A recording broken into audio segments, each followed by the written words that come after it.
So the impeachment timeline instead of the turkey timeline, this was going to happen. If you look back at the impeachment process from the Clinton era, when I was just a young lad, I was in high school. I don't remember much about this. I do remember seeing some of the snippets of the interview on TV and going, whoa, there's some stuff that happens with the president that's really surprising. But it started and finished within a matter of a few months. This time around, they're going to have to do the same thing. Why? It's not because democracy dictates it be so. It's not because the vision of the founders, blah, blah. It's none of that. It is because Democrats have to get this thing done before you have a bunch of Democrat senators who need to be showing up in the Iowa caucuses and in the first New Hampshire primary in early February.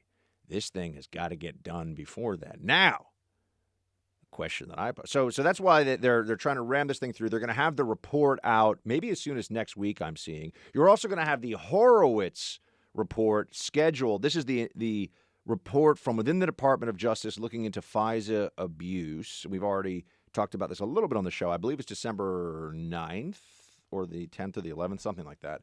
Second week, December, you have the FISA report coming out. I don't know how they're going to try to time this with the release of the impeachment report, but we already know what the impeachment report's going to say. It's just going to be another version of the recitation of bloviation and exaggerated, disconnected factoids that Adam Schiff has been reading out at the start of each proceeding. That's all it will be. They may tack on to it some other things. And right now they're probably furiously looking at the data to decide, do we call it bribery? Do we call it extortion? Do we call it abuse of power?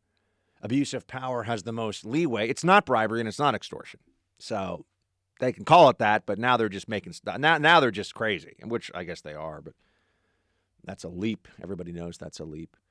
But they have to get this thing done before the Iowa caucuses rolls around, or else they're going to start to have some problems. It's going to look like they didn't really think this thing through. I think it's quite possible they didn't really think this thing through.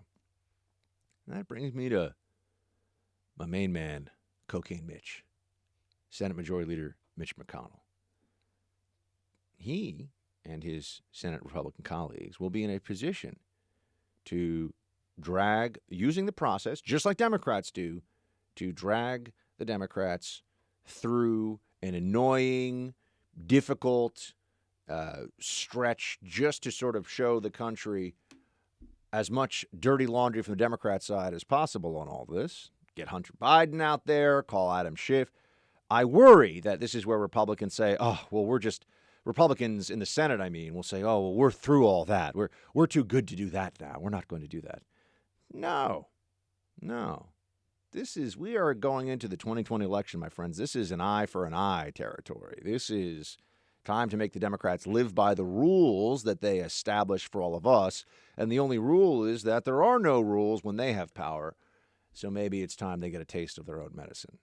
I hope Cocaine Mitch decides to exact a terrible price from the Democrats through the Senate trial. We will see if he does.